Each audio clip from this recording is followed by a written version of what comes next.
मधल्या काही काळानंतर कोणते पुस्तक वाचन करावे याचा विचार करत असतानाच माझ्या हाती आली राष्ट्रसंत तुकडोजी महाराज यांची ग्रामगीता आणि हेच तिसरे पुष्प या मालेमध्ये गुंफले जात आहे. सर्वांनी त्याचा आस्वाद घ्यावा ही विनंती. भूदान यज्ञ प्रवर्तक संत विनोबा भावे यांची प्रस्तावना. श्री तुकडोजी महाराज आज कित्येक वर्ष अखंड जनसेवेत राबत आहेत. ग्रामीण जनतेची सेवा हा एकच ध्यास त्यांनी धरला आहे. आधी लोकात सद्भावना जागृत करण्याचे काम भजनद्वारा त्यांनी आरंभले. त्यांच्या भजनांनी गावोगावी चालणारे तमाशे आणि गचाळ गाणी बंद पडली. अशा रीतीने निर्माण झालेल्या सद्भावनेच्या भांडवलावर ग्रामरचनेचा उद्योग त्यानंतर त्यांनी हाती घेतला. ग्रामरचनेच्या कोणत्याही अंगाकडे त्यांचे सहसा दुर्लक्ष झाले नाही. शेवटी सारे ग्राम निर्माण कार्य भूदान यज्ञमूलक होण्याचे अगत्य लक्षात घेऊन त्यांनी भूदानात उडी घेतली. त्यांच्या अंतरातील तळमळ त्यांच्या दरेक उद्गारात आणि हालचालीत दिसून पडल्याशिवाय राहत नाही. त्यांच्या अनुभवात काही उणीव राहू नये म्हणून मध्यंतरी इंग्रज सरकारने 4 महिने त्यांना जेलचा अनुभवही घडवला. तेथे मला त्यांचा परिचय लाभला. त्यांचा मनाचा मोकळेपणा आणि रुजुता जो मी साधुत्वाचा गाभा समजतो पाहून माझे मन त्यांच्याकडे ओढले गेले. मनाची ओढ एक पक्षी बहुधा नसते. साहजिकच मला भूदानाच्या चक्रव्यूहात अडकलेला पाहून त्यांनी मदतीसाठी धाव घेतली आणि आता त्यांच्या पुस्तकाला माझ्याकडून प्रस्तावना मागत आहेत. त्यांचे कार्य ग्रामकार्य इतके स्वायंभू आहे की त्याला अशा प्रस्तावनेची काही गरजच नव्हती. परंतु प्रेमाची एक गरज असते. ती टळतही नाही आणि नाकारताही येत नाही. त्यांची ग्रामगीता त्यांनीच म्हटल्याप्रमाणे स्वानुभव संमत आहे. त्यामुळे आपोआपच ती शास्त्रसंमतही झाली आहे. त्यांच्या विवेचनात वाचकांना संकुचितपणा आढळणार नाही अशी मला खात्री आहे. भोळ्या कल्पनांना कोठेच वाव नाही. अगदी आधुनिक मन त्यात पाहावयास सापडेल. गावोगावच्या बाळगोपाळांना यातून चांगली प्रेरणा मिळेल यात शंका नाही. विनोबा भावे 13 ऑगस्ट 1955. भूदान पदयात्रा ओडिसा. महाराष्ट्राचे ख्यातनाम साहित्यिक श्री वि. स. खांडेकर यांची पुष्पांजली. संत तुकडोजी महाराज यांच्या ग्रामगीतेसारख्या सुलभ, सुबोध व सर्वस्पर्शी ग्रंथाला प्रस्तावनेची आवश्यकता नाही. देवघरात शांतपणे ठेवणाऱ्या नंदादीपासारखे हे पुस्तक आहे. तो नंदादीप दाखवण्याकरता कुणी काडी ओढू लागला तर त्याला आपण हसणार नाही का? ती काडी क्षणार्धात जळून जाईल. तो दिवा तसाच तेवत राहील. म्हणून त्या फंदात मी पडत नाही.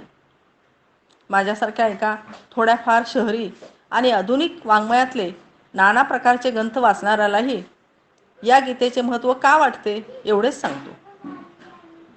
महाराजांच्या जीवनाची बैठक रामदास, विवेकानंद, विनोबाजी इत्यादी साधू पुरुषांसारखी आहे.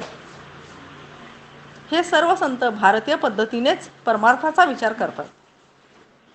परमेश्वराच्या ठिकाणी त्यांची पूर्ण श्रद्धा आहे. पण त्यांचा ईश्वर हिमालयाच्या गिरीगंवारात दडून बसलेला नाही. अर्धपोटी राहणाऱ्या आणि अज्ञान, दारिद्र्य व आळस यांच्या पाशात सापडून अगतिक झालेल्या आपल्या अगणित दीन आणि दलित देशबांधवात या संतांना त्यांचा देव दिसतो. रामदास लहानपणी पोहल्यावरून पळाले खरे, पण समाजाच्या विशाल प्रपंचाकडे त्यांनी कधीच पाठ फिरवली नाही.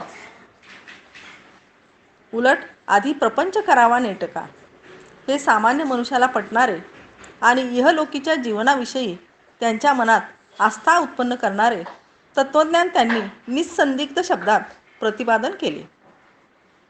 ज्याला विधवेचे अश्रू पुसता येत नाहीत किंवा अनाथ अर्भकाच्या तोंडात अन्नाचा घास घालता येत नाही, असा धर्म किंवा ईश्वर मानायला मी क्षणभर सुद्धा तयार नाही. हे विवेकानंदांचे उद्गार त्यांच्या मनाची सामाजिक भूमिका किती विशाल होती हे दर्शवतात. विनोबाजी तर भूदान यज्ञ आरंभून त्याच्या सिद्धीकरता अभूतपूर्व असा दिग्विजय करायला निघाले आहेत. अश्वमेध आणि राजसूय यज्ञ करणाऱ्या सहस्रावधी प्राचीन सम्राटांपेक्षा त्यांचे कार्य अनंत पटींनी श्रेष्ठ आहे. मुक्त करा म्हणजे मुक्त व्हाल, हाच त्यांच्या आजच्या जगाला संदेश आहे. संत तुकडोजीचे कार्य वर वर्णन केलेल्या वृत्तीनेच चालले आहे. आपली वाणी आणि लेखणी, शक्ती आणि भक्ती यांचे सर्व सामर्थ्य एकवटून त्यांनी सामाजिक जागृतीचे आणि प्रगतीचे प्रयत्न परोपरीने केले आहेत. आपल्या देशातील झोपी गेलेली खेडी जागी व्हावीत. अज्ञान, लोकभ्रम आणि सामाजिक जडत्व यामुळे त्या खेड्यातल्या जीवनाला जी अवकळा आली आहे ती नाहीशी व्हावी. तिथल्या माणसांच्या मनाचे आरसे स्वच्छ पुसले जावेत. त्यात विविध सुधारणांची आणि नव्या सुखी जीवनाच्या स्वप्नांची प्रतिबिंबे पडावीत. त्यांच्या मरगळलेल्या जीवनात चैतन्य निर्माण व्हावे. त्यांच्या अंतःकरणावर दाटलेले शेवाळे दूर होऊन आतले नितळ पाणी दिसावे व ते प्रत्येकाच्या उपयोगी पडावे. सांस्कृतिक वारशाच्या दृष्टीने भाग्यशाली असलेला हा देश शिक्षण, आरोग्य, धनधान्य इत्यादी बाबतीत तितकाच वैभवशाली व्हावा म्हणून संत तुकडोजी महाराजांचे मन सदैव तळमळत आले आहे. शरीर वर्षानुवर्षे अष्टोपहर त्याकरता झिजत आले आहे. त्यांचे गुरुदेव मासिक उघडले. श्रोत्यांची मने मुग्ध आणि शुद्ध करून टाकणारी त्यांची खंजिरेवरील भजने ऐकली. खेड्याचे जीवन आमूलाग्र बदलावे म्हणून ठिकठिकाणी चालवलेल्या नानाविध प्रयत्नांचे वृत्तांत वाचले. सभा समारंभाच्या निमित्ताने होणाऱ्या भाषणातून ऐकू येणारी त्यांच्या आर्त आत्म्याची हाक ऐकली तर सर्वत्र एकच जाणीव होते. भूतमात्रात परमेश्वर पाहणाऱ्या या संतांच्या हृदयाला आजची आपली अधोगती अत्यंत असह्य वाटत आहे. स्वार्थ आणि परमार्थ यांची सांगड घालून शरीर आणि आत्मा यांचे शत्रुत्व नसून मित्रत्व आहे हे ओळखून जीवन सुखी करण्याकरता पाश्चिमात्य समाज बुद्धीचा जो पदोपदी उपयोग करत आहे त्याचे मर्म जाणून आणि ते आचरणात आणून भारतातील बहुजन समाजाने आपले जीवन आता अंतर्बाह्य बदलले पाहिजे या एकाच विचाराने त्यांच्या जीवनाचा अणू आणि रेणू व्यापून टाकला आहे. या उत्कृष्ट तळमळीतूनच ग्रामगीता हे महाराजांचे पुस्तक निर्माण झाले आहे. अरे उठा उठा श्रीमंतांनो, अधिकाऱ्यांनो, पंडितांनो. अरे उठा उठा श्रीमंतांनो, अधिकाऱ्यांनो, पंडितांनो, सुशिक्षितांनो, साधू संतांनो. हाक आली क्रांतीची, हाक आली क्रांतीची. गावागावासी जागवा, भेदभाव हा समूळ मिटवा. गावागावासी जागवा, भेदभाव हा समूळ मिटवा. उजळा ग्रामोन्नतीचा दिवा तुकड्या म्हणे. उजळा ग्रामोन्नतीचा दिवा तुकडा म्हणे. या दोन ओव्या वाचल्या तरी महाराजांची आर्त पूर्णपणे लक्षात येईल. बोधपर वाङ्मयाची परंपरा या देशात फार प्राचीन काळापासून चालत आली आहे. कथा अथवा काव्य यांचा आश्रय करूनच या वाङ्मयाने बहुजन समाजाला रिझवले आणि शिकवले. ग्रामगीता हा त्याच परंपरेतला ग्रंथ आहे. त्याचे दासबोधाशी पुष्कळ साम्य आहे. खेडेगावात अद्यापही लिहिणे वाचणे येणारी माणसे फार थोडी. ज्यांना ते येते त्यांचाही केवळ कलात्मक अशा वाङ्मयाशी सहसा निकट संबंध येत नाही. त्यांना पचेल अशा भाषेत आणि रुचेल अशा रीतीने जे लिहिले जाते तेच काय ते त्यांच्यापर्यंत पोहोचू शकते. ग्रामगीतेत हा गुण फार मोठ्या प्रमाणात आहे. उदाहरणार्थ सर्व कामांची योग्यता सामाजिक दृष्ट्या सारखीच आहे. ही गोष्ट सांगताना महाराज म्हणतात, कामे सर्वची मूल्यवान, याची योग्यता समसमान.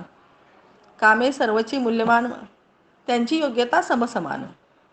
श्रीकृष्णे सिद्ध केले उच्चिष्टे काढून, ओढिली ढोरे विठ्ठले. श्रीकृष्णे सिद्ध केले उच्चिष्टे काढून, ओढिली ढोरे विठ्ठले. पुढील ओव्या तर मंत्र्यांपासून महंतांपर्यंत सर्वांनी सुवाच्य अक्षरात घेऊन समोर टांगून ठेवाव्यात, इतक्या अर्थपूर्ण आहेत. मंदिरी बसोनी नाक दाबावे, त्यापेक्षा मार्गीचे काटे उचलावे. मंदिरी बसोनी नाक दाबावे, त्यापेक्षा मार्गीचे काटे उचलावे. दुःखितासी प्रेमे पाणी पाजावे, हे श्रेष्ठ तीर्थस्नानाहुनी. एक हात खोदावी जमीन, हे पूजनाहुनी पूजन. एक हात खोदावी जमीन, हे पूजनाहुनी पूजन. परिणाम शेकडो व्याख्यानाहून, परिणाम शेकडो व्याख्यानाहून अधिक त्याचा. असे खडे बोल या ग्रामगीतेत सर्वत्र विखुरले आहेत. तोच तिचा विशेष आहे. तुकडोजी महाराजांनी आपली खेडेगावे किती बारकाईने पाहिली आहेत. तिथल्या नव्या जुन्या सामाजिक रोगांचे अवलोकन किती सूक्ष्मतेने केले आहे. त्या रोगांवर सौम्य, साधे पण प्रभावी उपचार किती सहानुभूतीने सुचवले आहेत. आणि सुखी व सत्प्रवृत्त ग्रामजीवनाचे स्वप्न कसे कुशलतेने रेखाटले आहे, हे ही गीता सहज चाळून पाहणाऱ्याच्या सुद्धा लक्षात येईल. ग्रामगीतेचा गावोगाव प्रसार होवो. महाराजांचा हा वाङ्मयीन प्रसाद घेऊन महाराष्ट्रातील खेडेगावे प्रयत्नशील बनवतो आणि नेहरू विनोबांपासून ठिकठिकाणी पसरलेल्या अज्ञात पण ध्येयवादी सेवकांपर्यंत ग्रामजीवनाला नवे व चांगले वळण लावण्याचे जे नानाविध उद्योग चालले आहेत, त्यांना या ग्रंथाचा हातभार लागो, असे मी मनपूर्वक इच्छितो. वि. स. खांडेकर, 5/9/55, पुणे. स्वाध्याय मंडळाचे संचालक व पुरुषार्थ मासिकाचे संपादक वेदमूर्ती श्री सातवळेकरजींचा अभिप्राय. ग्रामगीता पाहून व वाचून फारच आनंद झाला. यातील वाणी प्रासादिक आहे. विषय प्रतिपादनाची शैली जशी पाहिजे तशी सुबोध व ग्रामीण जनतेस पाहिजे तशी आहे. आजच्या समयाला विषयांची निवड जशी असावयास पाहिजे तशीच आहे ती. एकंदरीत पुस्तक अत्यंत उत्तम आहे व ज्या उद्देशाने हे लिहिले आहे तो उद्देश याने साध्य होईल यात मला शंका वाटत नाही.